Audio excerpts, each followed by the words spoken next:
नाम है साहब आपका? मेरा नाम विक्रम है और मैं जेएनयू का हिस्ट्री का शोध छात्र हूँ और प्रभात खबर न्यूज़पेपर का दिल्ली ब्यूरो करस्पॉन्डेंट हूँ। सर, मेरा सवाल इसी से संबंधित है। दो सवाल है। एक ये कि आपने कहा कि जातिवाद केवल हिंदू धर्म में ज़्यादा माना जाता है, लेकिन कुरान में ये कहा जाता है कि जातिवाद नहीं है।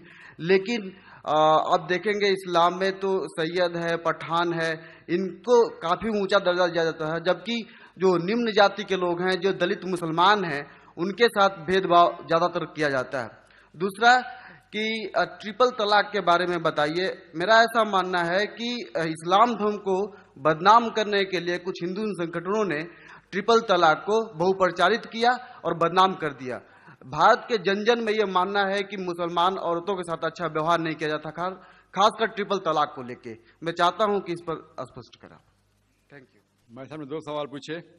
पहला सवाल के मैं कहता हूं कि इस्लाम में जात पात नहीं है, तो इस्लाम में सैयद है, पठान है, ये सब क्या है? अल्लाह सुब्हानहू व तआला फरमाते हैं सूरह हुजुरात में, सूरह नंबर 49 आयत नंबर 13 में, या अय्युहन्नास इन्ना खलकनाकुम मिन ज़करिन व उन्सा व जअलनाकुम शुऊबन व क़बाइला लिताअरफू इन्न अक्रमकुम इंदल्लाहि अत्क़ाकुम इन्नल्लाहा अलीमुन खबीर। ओ इंसानों, हमने आपको एक जोड़ी से पैदा किया, फ्रॉम सिंगल पेयर, एक जोड़ी से मर्द और औरत की, और आपको कबीले में तकसीम किया ताकि आप एक दूसरों को पहचान सके, ना कि आप एक दूसरे से नफरत करें। आपको कबाइल में तकसीम किया ताकि आप एक दूसरे को पहचान सके, ना कि आप एक दूसरे से झगड़े या इख्तिलाफ पैदा करें। और सबसे अच्छा इंसान वो है जिसके पास तकवा है। कुरान शरीफ में अल्लाह सुब्हानहू व तआला फरमाते कि इंसान को परखा जाता है ना कि उनकी जायदाद पे, ना दौलत पे, ना रंग के ऊपर, क्या काला या सफेद, ना अमीर या गरीब, लेकिन तकवे पे। अल्लाह सुब्हानहू व तआला से कितनी मोहब्बत है, कितना खौफ है। और तकवा ये चीज है जो इंसान को ऊपर लेके जाता है दूसरे इंसान से। तो जात पात इस्लाम में बिल्कुल नहीं है। और मोहम्मद सल्लल्लाहु अलैहि वसल्लम ने आखिरी हज्जतुल विदा में कहा कि ना कोई अरब गैर अरब से बेहतर है, ना कोई गैर अरब अरब से बेहतर है, ना ही कोई सफेद इंसान काले से बेहतर है, ना कोई काला इंसान सफेद से बेहतर है। सिर्फ तकवे से इंसान ऊपर हो सकता है। तो जात पात इस्लाम में नहीं है। ये तो सरनेम है, खान, पठान, शेख, सैयद, ये सरनेम है। सरनेम मतलब जैसा होता है ना, सरनेम मिसाल के तौर पर इंडिया में कितने लोग का सरनेम है, देसाई सरनेम है, पटेल है, जोशी है, जो भी है, ये सरनेम है। किधर भी कुरान या हदीस में नहीं लिखा गया है कि खान शेख से ऊपर है। हाँ, शेख जो अरबिक में हम सर क्या कहते हैं, सर, सर मतलब मोहतरम, तो उस तरीके से अरबी में शेख एक लक़ब है जिसे अरबी के अंदर कहा जाता है मोहतरम, या कोई ज़ईफ इंसान को या कोई मालदार इंसान को, वो अलग लक़ब है। लेकिन जहां तक कि सरनेम में इस्लाम में कई भी जात पात ऊंची नीची बात है ही नहीं, ये बिल्कुल गलत है। लेकिन मैं जानता हूं कि कुछ मुसलमान देहात में इसको मानते हैं कि मैं पठान हूं तो और ऊंचा हूं, मैं शेख हूं तो ऊंचा हूं, सैयद हूं तो ऊंचा हूं। ये उनकी गलत फहमी की वजह से कुछ मुसलमान, बहुत कम है, लेकिन मैं जानता हूं ये बिल्कुल इस्लाम नहीं कहता है कि इंसान को जात पात के ऊंच नीच के अंदर बनाया गया है।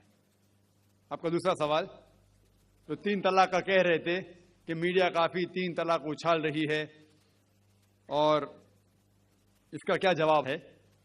अफसोस की बात है कि माशरे में, मुसलमान के माशरे में 3 किस्म की तलाक है।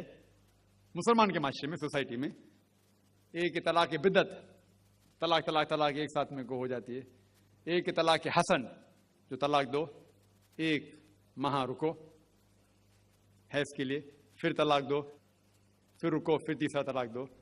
और तीसरा तलाक के हसन, जो बिल्कुल सही तरीका है, जो कुरान शरीफ के है, तलाक दो और 3 माह रुको। कुरान की आयत है सूरह बकरा में, सूरह नंबर 2 आयत नंबर 228 में लिखा हुआ है कि जब भी आप तलाक देंगे तो 3 माह या 3 हैज की इद्दत है। तो तलाक पूरे मुकम्मल होने के लिए 3 हैज या 3 माह, 3 मेंस्ट्रुअल साइकिल और 3 मंथली कोर्सेज मस्ट है, कंपलसरी है। अफसोस की बात है कि ये जो इख्तिलाफ उम्मत में हैं, उसकी एक वजह है। एक सही हदीस है इब्न अब्बास रज़ियल्लाहु अन्हु, वो फरमाते हैं कि मोहम्मद सल्लल्लाहु अलैहि वसल्लम के दौर में 3 तलाक एक ही मानी जाती थी। हजरत अबू बकर के दौर में 3 तलाक एक ही मानी जाती थी। हजरत उमर के पहले 2 साल के दौर में 3 तलाक एक ही मानी जाती थी, लेकिन उसके बाद हजरत उमर रज़ियल्लाहु अन्हु उस सिचुएशन को देख के वो कहते अगर कोई शख्स 3 दे दिया तो 3 हो जाती है। इस हदीस की वजह से जो इख्तिलाफ उम्मत में है और कई उलमा में इख्तिलाफ है, लेकिन उलमा में इख्तिलाफ है रहेगा, एक मंच पे आएंगे कि अल्लाह आलम। लेकिन अगर आप कुरान की रोशनी में पढ़ते हैं, कुरान में तलाक का जिक्र किया गया है सूरह बकरा में सूरह नंबर 2 आयत नंबर 228 से लेकर 240 तक, और सूरह तलाक में सूरह नंबर 65 आयत नंबर 1 से 7। जो कुरान मजीद में तलाक का जिक्र है उसके अंदर यह है कि कभी कोई डिफरेंस ऑफ ओपिनियन, कोई झगड़ा हो जाता है शोहर और बीवी में, तो पहला शोहर बीवी बैठ के बात करे। ऐसा नहीं कि बीवी ने नमक ज्यादा डाल दिया और तलाक तलाक तलाक कह दिया और तलाक हो गया। अगर बीवी में नमक ज्यादा डाला, बोले आपको नमक कम चाहिए, मामला सुलझ जाएगा, बैठ के बात करो। फिर भी बात न बने तो अल्लाह ताला फरमाता है सूरह निसा में सूरह नंबर 4 आयत नंबर 35 में कि आपके दरमियान एक हकम रखो, एक आर्बिट्रर बीवी की तरफ से, एक आर्बिट्रर शोहर की तरफ से। मतलब आर्बिट्रर, हकम कहते हैं आर्बिट्रर को, हकम रखो बीवी की तरफ से और शोहर की तरफ से, और मामला को सुलझा लो। फिर भी अगर बात नहीं माने तो आप फिर तलाक दे सकते हैं। तो तलाक देते हैं तो कई उसके क्राइटेरियाज है कि हैज के वक्त तलाक मत दो, जब आप गुस्से में तलाक मत दो, शराब की हालत में तलाक मत दो। उसके बाद जब तलाक दिया जाता है तो 3 माह रुकना चाहिए। तलाक के आसन है जो बिल्कुल सही तरीका है, तलाक दो और 3 माह रुको, और 3 माह के अंदर अगर आप रुजू करना चाहते हैं अपनी बीवी से तो रुजू हो सकते, अल्हम्दुलिल्लाह। अगर 3 माह तक आप समझते नहीं मुझे मेरे बीवी से अलग होना ही चाहिए, तो 3 माह के बाद, इद्दत गुजरने के बाद आप दोनों मियां बीवी नहीं रहते, आप अलग हो जाते। लेकिन उसके बाद अक्सर मुसलमान भी नहीं जानते ये कुरान की आयत क्या है। कुरान शरीफ में लिखा हुआ है सूरह बकरा में सूरह नंबर 2 आयत नंबर 232 में कि अगर वो शख्स अपनी पुरानी बीवी से फिर से शादी करना चाहता है तो मत रोकिए। तो अगर तलाक हो चुका है सही तरीके से, तलाक के आसन के तरीके से, और 3 माह हो गए, इद्दत गुजर गई, 6 महीने बाद अगर लगा भाई जो मैंने क्या गलत किया, मैं फिर से शादी करना चाहता है, तो वो आदमी अपनी पुरानी बीवी से फिर से निकाह कर सकता है, लेकिन नया निकाह नया महर, नया निकाह नया महर, जो कई मुसलमान नहीं जानते।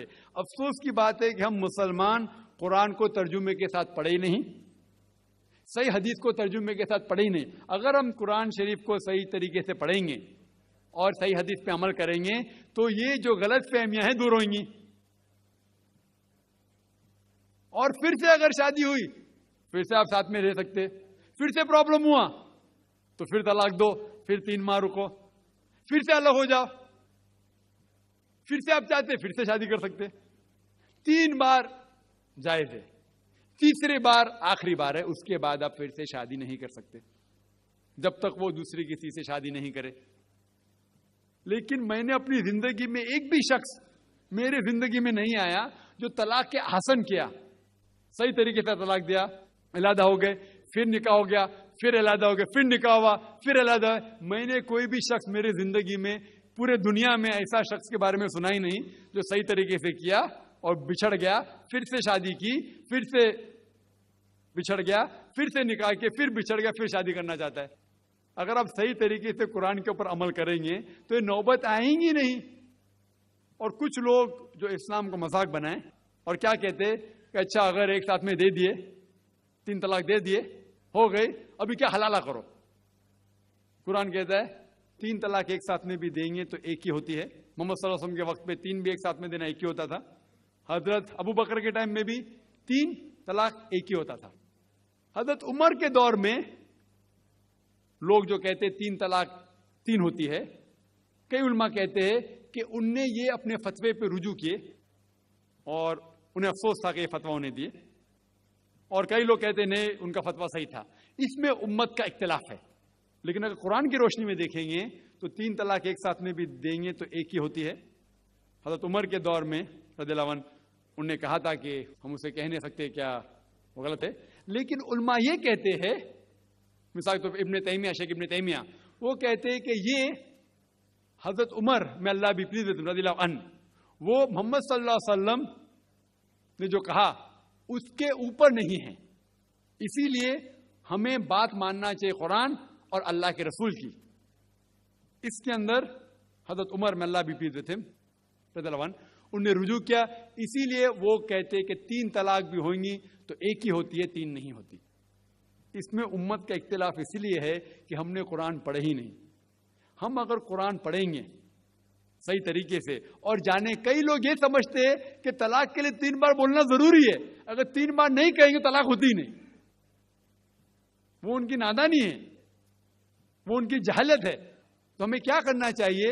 ये मीडिया उछाल रही है, हम मुसलमानों को ये तलाक का तरीका जो सही तरीका है तलाक के हसन, उसको आम करना चाहिए और ये कहना चाहिए किस बुनियाद पे तलाक दी जा सकती है, कब दी जा सकती है, कैसे मौके पे दी जा सकती है, देना चाहिए क्या नहीं। तो ये सब अगर हम मुसलमान आम करेंगे तो इंशाअल्लाह ये इख्तिलाफ जो उम्मत में है वो नहीं रहेगा। और मीडिया उसे उछाल रही है।